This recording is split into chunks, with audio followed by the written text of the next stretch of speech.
Life after COVID-19, Lessons from Past Pandemics surveys historic epidemics and pandemics of infectious diseases, searching for insight into our future and our lives in the wake of COVID-19.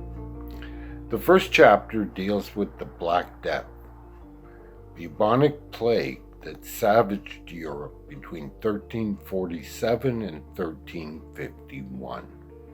At the time, the population of Europe is estimated to have been approximately 80 million. The mortality rate from the Black Death is projected to be 60%. That means 50 million Europeans died during the 4 years that the Black Death rampaged through Europe. In contemporary terms, that would amount to 34 million deaths in England, 22.5 million deaths in Canada, and 200 million deaths in the United States. The aggregate numbers, the statistics, are overwhelming to the point of being incomprehensible. Then, as now, the statistics cannot be allowed to overwhelm the individual and personal tragedy that each of those deaths means. To that point, I offered 2 quotations from survivors of the Black Death. The first, Francesco Petrarch, famous humanist and poet.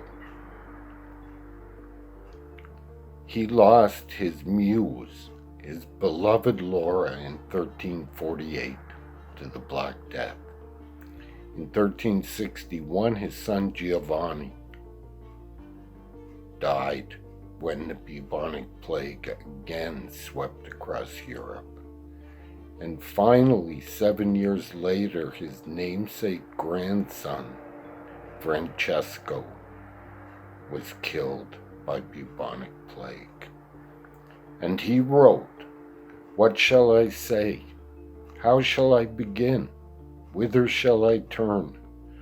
On all sides is sorrow, everywhere is fear. I would, my brother, that I had never been born, or at least had died before these times." The second is from Agnolo di Tura del Grasso. In many places in Siena, great pits were dug and piled deep with the multitude of dead, and they died by the hundreds, both day and night, and all were thrown in those ditches and covered over with earth. And as soon as those ditches were filled, more were dug. And I, Agnolo di Tura, called the fat, buried my 5 children with my own hands. And there were also those who were so sparsely covered with earth that the dogs dragged them forth and devoured many bodies throughout the city. There was no one who wept for any death, for all awaited death, and so many died that all believed that it was the end of the world.